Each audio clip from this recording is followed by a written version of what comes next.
We'll make do anyway. So this has obviously been incredible. I think it's obviously been incredible. I was going to click back to the QR code to just remind people about the POAP and the time capsule, but there's actually a QR code on our pop-up banner just out the way there, so you can get it again. I will be putting in my time capsule just what Ethereum has enabled me to do. I'm not a techie, but I've been able to run events and have the crack. And yeah, that's empowered me. We've had people referencing meitheal this evening, and obviously plenty of powerful women up on stage, talking about the like shortcomings and positives of the crypto industry. I'm kind of committed. I'm not going anywhere. And yeah, just talk about a very significant and powerful woman in my life. It's my mother. I'm going to invite her up to read some poetry. And yeah, please give her a round of applause.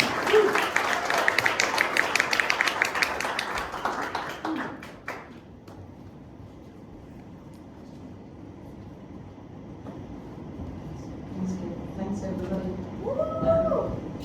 Thank you so much.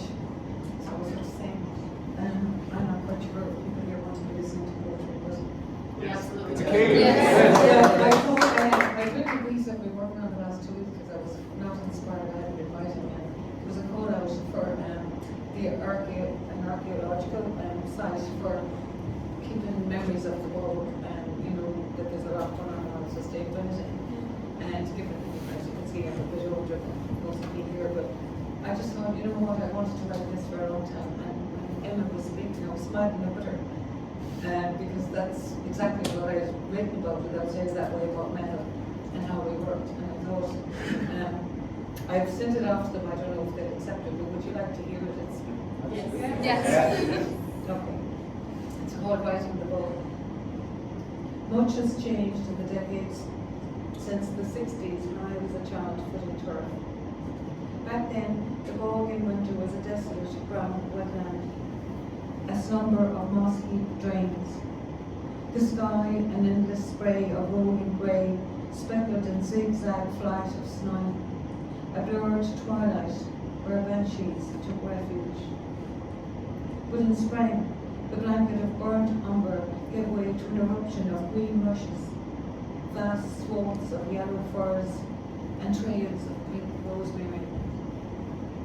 My father and our neighbour Willie cycled 3 miles to Clonahambra Ball, a spade tied on the bar of my father's bike, a stone tied to Willie's, a bag with sausage sandwiches, glass my waddy bottles washed and filled with tea, water and buttermilk to quench the thirst, rinse their mouths after spitting out peat dust or rub on windburn skin. The work began with my father clearing sedge and wheatgrass off the top of the turf bank, tipping it into the drain that ran beside it, before cutting into the bank with his sling, throwing sods to Willie, who laid them in rows on the fushock, a flat patch, or the annock at the foot of the turf bank. All the better if there was heather, so the wind would blow through, as my father would say, to blow skin on them. If he hit on a spode, which was rotten grass, or a scrag luger, a cross between sponge and wire, he'd dig it out, throwing it into the drain. As the turf dried, my older brothers joined the men, travelling on the bars of their bikes to turn the turf. On very fine June, July days, if they stayed late, my mother cycled would be on her carrier, preparing me for when I would bring the dinner to the ball at a later age. We had 2 bicycles, my mother's and father's. I was 9 when I first brought the dinner to the ball, a bag on each handlebar, enamelled dishes with cabbage, bacon and callie, covered with dishcloths, bottles of tea wrapped in newspaper. Glass, rattling and chiming, I thundered down from the top of our hill, gaining enough speed to get halfway up the next, freewheeling hill after hill, swallows chirping, diving ahead, stone walls blobbed with lichen, ditches teeming with dandelion, ruling green, buttercups, fruit buds bursting from briars each side of the road. until the coconut smell of furs suffused the air and the bog in sight. Turning into the bogey to our perch of bog, the men set about eating. Battling a blur of midgets, I rambled for pools with frog spawn and brown frogs, my father warning me not to get stuck in the bog hole. I call out names of plants my mother had taught me: yellow star petal of Shgunam pneumona, nail fartla, hair-tail cotton, sticky pink moth eating, fluking mona. Footing turf was backbreaking, piling 6 to 8 sods into clamps we call rogany. And depending on weather, days later we refooted, stacking sods into bigger heaps called lilcom. There wasn't much chatting as we worked, heads bowed, backs arched, the thread song of skylark soothing the hours. We knew the importance of saving crops. My happiest memory is when neighbours helped on their way home after saving their own turf. It's what we call meitheal, everyone helping each other.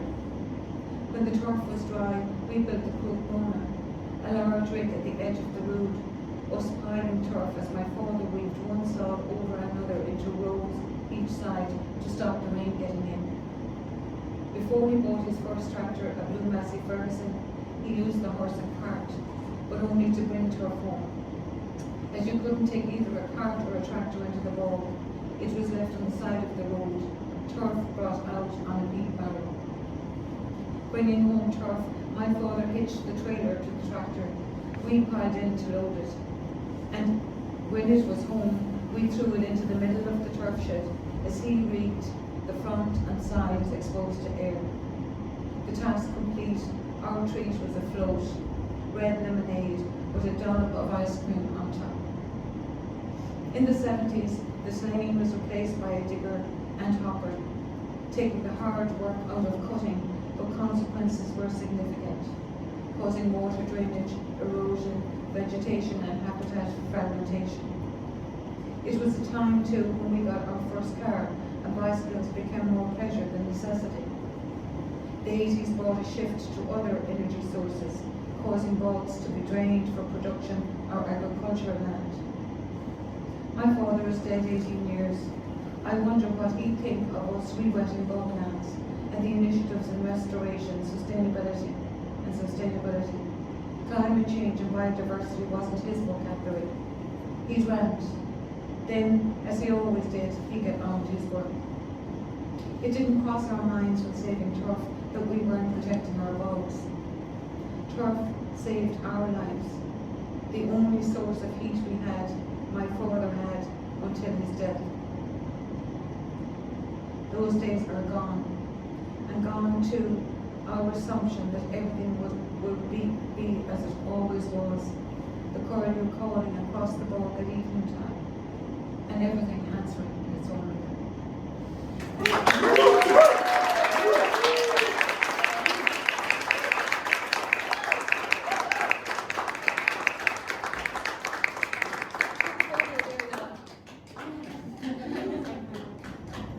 But you do. Thank you very much. It wasn't half bad now.